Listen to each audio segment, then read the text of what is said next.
हाय जय Shiv praise the Lord. आप सब कैसे हैं?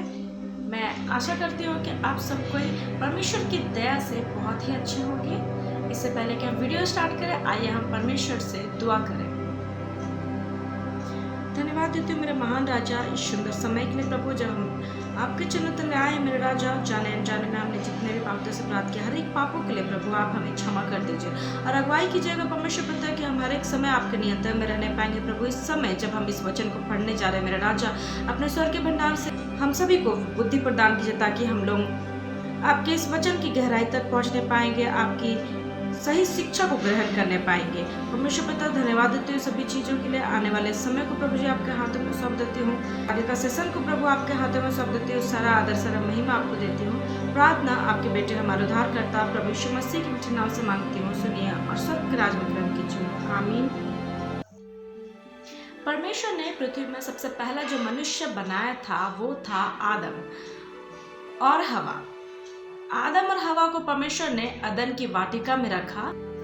इब्रानी में अदन का अर्थ है आनंद या सुख। अदन की वाटिका मेसोपोटामिया के किसी स्थान में स्थित है।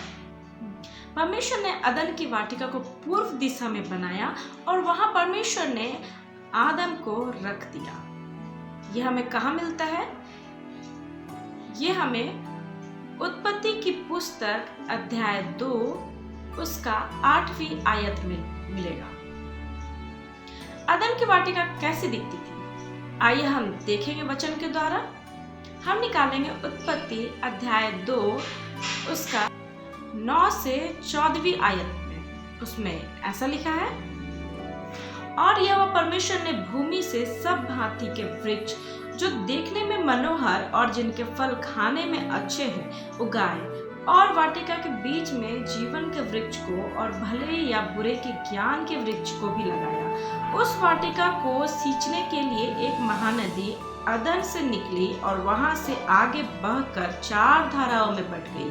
पहली धारा का नाम पिशोन है, या वही है जो हवीला नाम के सारे देश को जहाँ सोना मिलता है घेरे हुए है। उस देश का सोना चोखा होता है, वहाँ मोती और सुलेमानी पत्थर भी मिलते हैं। दूसरी नदी का नाम गिहोन है, यह वही है जो कूश के सारे देश को घेरे हुए है।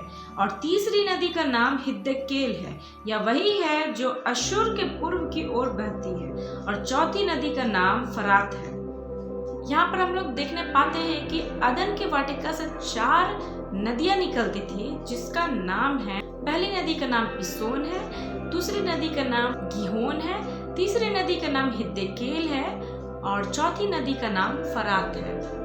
इस वचन में हम एक और चीज देखने पाते हैं कि परमेश्वर ने अदन की वाटिका के बीचों बीच 2 वृक्ष लगाए।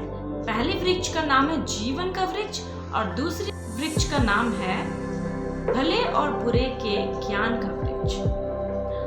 आइए हम जाने हैं कि इन दोनों वृक्षों का अर्थ क्या है। जीवन का वृक्ष, तो हम सभी कोई जानते हैं कि जीवन परमेश्वर की ओर से मिलता है।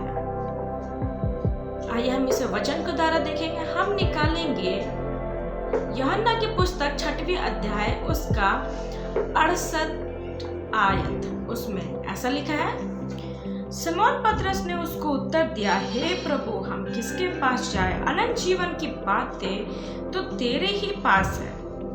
यहाँ पर यीशु मसीह के विषय में लिखा हुआ है और सिमोन पतरस जो यीशु मसीह का चेला हुआ करता था, वह इस बात को जानता था कि अनंत जीवन यीशु मसीह से ही प्राप्त होता है।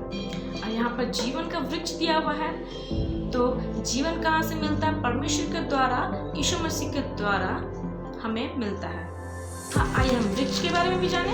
हम निकालेंगे यूहन्ना की पुस्तक अध्याय 15 उसका पहला आयत। उसमें ऐसा लिखा है, सच्ची दाखलता मैं हूँ और मेरा पिता किसान है। यहाँ पर हम साफ साफ देखने पाते हैं कि यीशु मसीह ने अपने आप को स्वयं को सच्ची दाखलता कहा है। तो यहाँ पर हम लोग साफ साफ इन दोनों वचनों के द्वारा हम जान पाते हैं कि जो जीवन का वृक्ष है वो परमेश्वर का वृक्ष है, यानी कि परमेश्वर का चरवाहा या फिर सच्चा चरवाहा। आइए हम दूसरी पेड़ जो है भले और बुरे का ज्ञान का वृक्ष, उसका अर्थ जानेंगे। हम निकालेंगे व्यवस्था विवरण 32 अध्याय उसका 32वीं आयत। उसमें ऐसा लिखा है, क्योंकि उनकी दाखलता सदोम की दाखलता से निकली और अमोरा की दाख की बारियों में की है।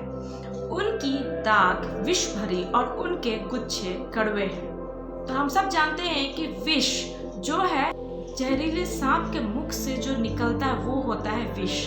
तो यहाँ पर हम देखने पाते हैं कि दाख जो है विष भरी है, यानी कि हम उसे शैतान का वृक्ष कह सकते हैं। और जिसका यहाँ पर लिखा हुआ है उसके गुच्छे कड़वे हैं। हम सभी जानते हैं कि दाख की बारी यानी कि अंगूर का बारी, और अंगूर मीठे होती है या फिर खट्टी होती है, लेकिन वो कड़वी नहीं होती। लेकिन इस वचन में लिखा हुआ है कि उनके गुच्छे कड़वे हैं। और जो कड़वा यानी कि जो जिससे हमारा मुंह का स्वाद बिगड़ जाता है, हमारा मन खराब हो जाता है और हमारा सोच जो है वो बदल जाता है, बुराई की ओर चल जाता है। और हम सब जानते हैं कि बुराई यानी कि बुरा चीज वो शैतान की ओर से आता है।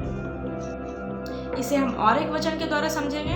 हम निकालेंगे मत्ती रचित सुसमाचार अध्याय 23 उसकी 33वीं आयत। उसमें ऐसा लिखा है, हे सांपों, हे करैतों के बच्चों, तुम नरक के दंड से कैसे बचोगे। इस वचन को अगर हम ध्यान से पढ़ेंगे या इसके ऊपर के वचन को पढ़ेंगे तो हम ये देख पाएंगे कि जो फरीसी लोग थे, जो पवित्र शास्त्रों को पढ़ा करते थे और पढ़ने के बाद भी वो लोगों को झूठी शिक्षा देते थे। झूठ यानी कि हम शैतान को झूठ का पिता कहते हैं। तो यहाँ अगर लोग वचन पढ़ के झूठी शिक्षा दे रहे हैं, इसका मतलब वो परमेश्वर की तरफ से नहीं, वो शैतान की ओर से है। भले और बुरे का ज्ञान का जो वृक्ष है यानी कि जो शैतान है वो भी वचन जानता है और वो वचन का इस्तेमाल करके हम सारे लोगों को झूठी शिक्षा देता है। इसलिए हम उस भले या बुरे के ज्ञान के वृक्ष को शैतान का वृक्ष कह सकते हैं, यानी कि शैतान का चरवाहा यानी कि झूठा चरवाहा। तो आज हमें और आपको जानने का जरूरत है, परखने का जरूरत है कि कौन सच्चा चरवाहा है और कौन झूठा चरवाहा है। यानी कि हमें किन की वचनों को पालन करना है, सुनना है और अपने लाइफ में अप्लाई करना है, और किन के वचनों को हमें बिल्कुल भी ध्यान नहीं देना है। परमेश्वर इस वचन के पढ़े और सुने जाने में बहुत आयत से आशीष दे। आइए हम दुआ करें।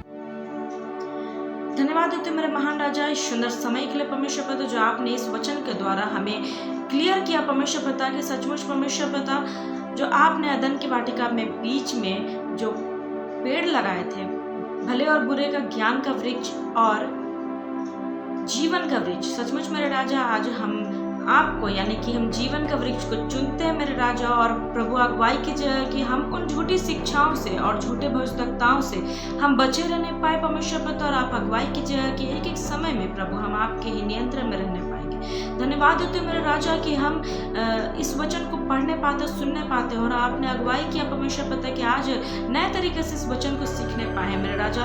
होने दीजिए परमेश्वर पिता इन सारे वचनों को हम स्मरण रखने पाएंगे, अपने लाइफ में अप्लाई करने पाएंगे, और जो भी शैतान ताक लगाए फिरती है उससे हम रौंद करके आगे बढ़ने पाएंगे। धन्यवाद देती हूँ सभी चीज़ों के लिए, सभी बातों के लिए परमेश्वर पिता। आने वाले समय को प्रभु जी मैं आपके हाथों में सौंप देती हूँ। सारा आदर सारा महिमा आपको देती हूँ। प्रार्थना आपके बेटे हमारे उद्धारकर्ता प्रभु यीशु मसीह के बेटे नाम से मांगती हूँ, सुनिए और स्वर्ग के राज में कीजिए। आमीन।